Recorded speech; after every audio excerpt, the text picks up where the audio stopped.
बच्चों, let's read the question. The question says the wheat killer DCMU blocks the flow of electrons from the electron transport chain in the photophosphorylation. Why does this kill the plant? A. Active transport of mineral ions is prevented. B. ATP and reduced NADP are not produced.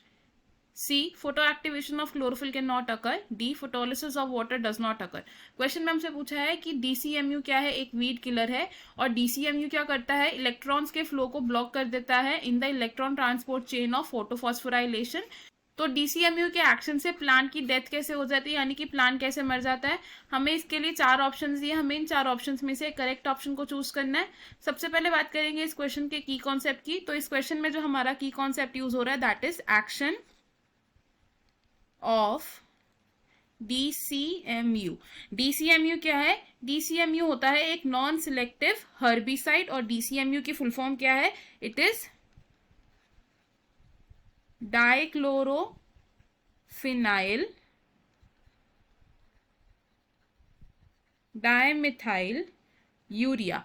और ये क्या है? It is a non selective herbicide. अब ये herbicide क्या करता है? It stops photosynthesis,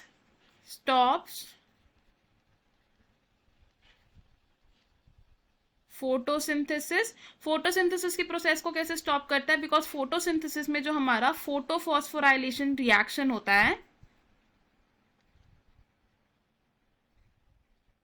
photophosphorylation reaction में क्या होता है? इलेक्ट्रॉन्स का ट्रांसपोर्ट होता है, और इलेक्ट्रॉन्स का ट्रांसपोर्ट कौन कराता है? कुछ कैरियर्स कराते हैं. और ये जो DCMU है ये बाइंड करता है विद 1 इलेक्ट्रॉन कैरियर, जिसे हम क्या कहते हैं? प्लास्टोक्विनोन. अब ये जब प्लास्टोक्विनोन के साथ बाइंड करेगा तो ये इसके एक्शन को वहीं पर ब्लॉक कर देगा, एंड प्लास्टोक्विनोन फर्दर इलेक्ट्रॉन्स को ट्रांसपोर्ट नहीं कर पाएगा. अब प्लास्टोक्विनोन से इलेक्ट्रॉन्स कहाँ ट्रांसफर होते थे? प्लास्टोक्विनोन से इलेक्ट्रॉन ट्रांसपोर्ट होते थे टू साइटोक्रोम बी. लेकिन जब इस प्लास्टोक्विनोन के साथ DCMU बाइंड करेगा तो ये जो इलेक्ट्रॉन ट्रांसपोर्ट की प्रोसेस है ये नहीं होगी. अब जब इलेक्ट्रॉन ट्रांसपोर्ट की प्रोसेस नहीं होगी तो जो हमारे एनर्जी इंटरमीडिएट्स बनते हैं, यानी कि ATP एंड रिड्यूस्ड NADP, यानी कि NADPH है, इनकी प्रोडक्शन नहीं होगी बिकॉज इलेक्ट्रॉन ट्रांसपोर्ट हिंडर हो चुका है. सो हम क्या कंक्लूड कर सकते हैं यहां से कि DCMU के एक्शन से क्या होता है? Electron flow from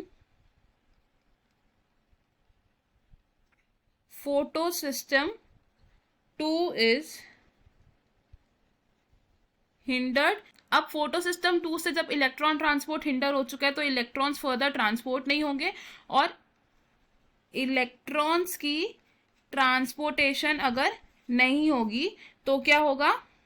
no ATP और NADPH विल बी प्रोड्यूस्ड. अब ATP और NADPH नहीं बनेगी तो फोटोसिंथेसिस की प्रोसेस वहीं पर ब्लॉक हो जाएगी, और फोटोसिंथेसिस की प्रोसेस ब्लॉक हो जाएगी तो प्लांट की जो दूसरी मेटाबॉलिक एक्टिविटीज है वो ठीक से नहीं हो पाएंगी, जैसे कि रेस्पिरेशन नहीं हो पाएगी. अगर रेस्पिरेशन नहीं हो पाएगी तो इवेंचुअली क्या होगा? It will kill the plant. तो हमने क्या देखा? क्योंकि ATP और रिड्यूस्ड NADP की प्रोडक्शन नहीं हो रही due to the action of DCMU, इसकी वजह से क्या हो रहा है कि जो प्लांट है इट इज किल्ड. तो अगर हम अपने ऑप्शंस देखें, option A says active transport of mineral ions is prevented. ये ऑप्शन रॉन्ग होगा because this event is not included in photophosphorylation. Option B ATP and reduced NADP not produce, ये option हमारा correct है.